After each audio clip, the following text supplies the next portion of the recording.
Hey y'all, today I'm going to show you how to make some jalapeno cheddar French bread.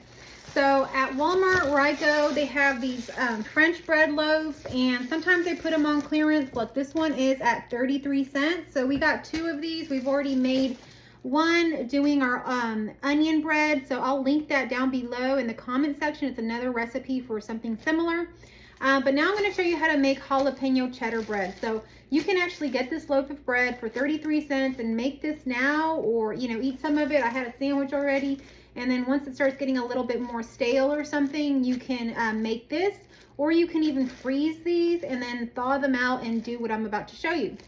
So you're going to need this whole loaf or part of it, whatever you have of it. You're going to need some margarine or butter, some jalapenos. I like the pickled kind already, but you can have fresh if you like, and some cheddar cheese, some shredded cheddar. So I'm going to go ahead and move some of these ingredients out of my way. And we're going to open up this French bread loaf, and we're just going to slice it lengthwise all the way down to kind of open it up like a book. I don't know about y'all, but I love bread. I'm a real big carboholic, and I absolutely love these loaves. I love getting these French bread loaves when they're just freshly baked at Walmart, and I love to have them that way. Okay, so you're gonna do it the lengthwise like this, and then we're gonna get our butter, and you're gonna just go ahead and you're going to spread butter all along the inside of each side of your loaf, and you're gonna want to put butter on there generously. This is gonna make it taste so yummy. So lots of butter on both sides of your loaf.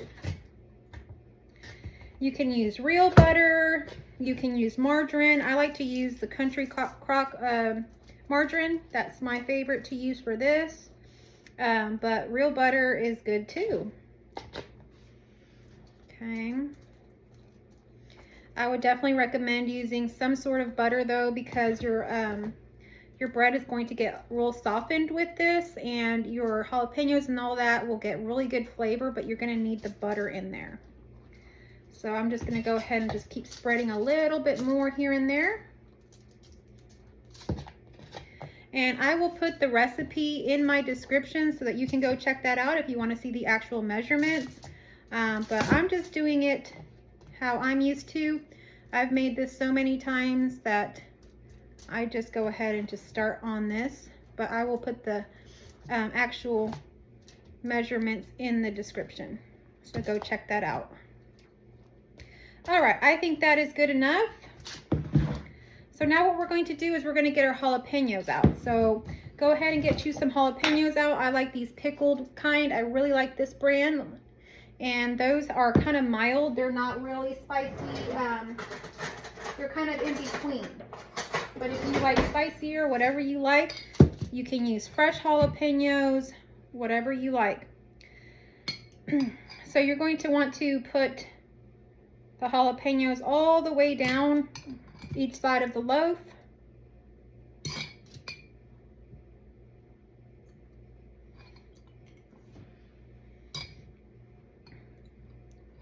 So like I say, I have a recipe for this doing onions, and that is really good as well. You can also do that with like scallions or the green onions, but I have one with like regular white onions.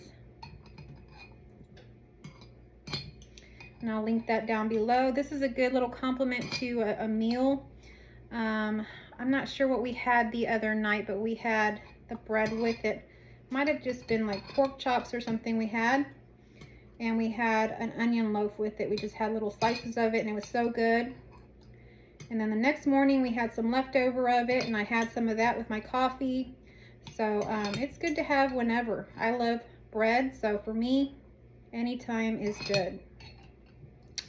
All right, so as you can see, I'm just putting it all the way down lengthwise on both sides.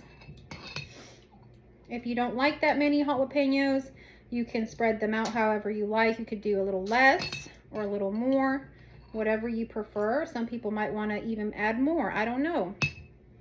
If you like more spice, I know some people like different kind of peppers like habanero or something like that. Go ahead and do that, whatever you have. All right, I think I'm gonna stop there. So now you're going to get your cheddar cheese and you're going to sprinkle it kind of like on one side. This one you're just gonna do on one side, and then we're going to go ahead and close it up.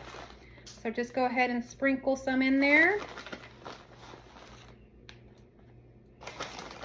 Guess I'll kind of do both sides. You can kind of press it in there, that way it doesn't fall out when you fold it over. And kind of do it to your taste, but I will, like I say, put that recipe in the description. For me, I think that's good. So I'm going to go ahead and just gently fold this in. It's gonna look like a big sub. You're gonna wrap this in aluminum foil all the way around. So what's gonna happen is you're going to get a really crunchy outside, but a really soft inside, and really soft peppers and all of that, but your outside will be crunchy. And so you're going to make sure it's all the way covered in aluminum foil, just like so, tightly on there like that. And so that's how it is. And now you're going to put this in the oven at 350 degrees for about 20 to 30 minutes, and then that's that. We'll get it out and it'll be ready. All right, y'all, so this is out of the oven. Let's go ahead and open it up. It was in there for 30 minutes.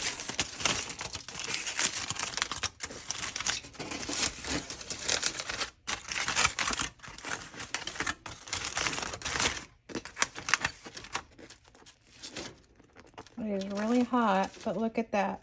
So what I'm going to do is I'm going to slice it, and then I'm going to have a piece and show you what that looks like.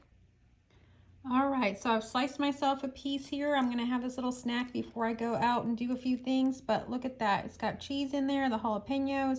It is so yummy. It's soft in the inside and crunchy on the outside.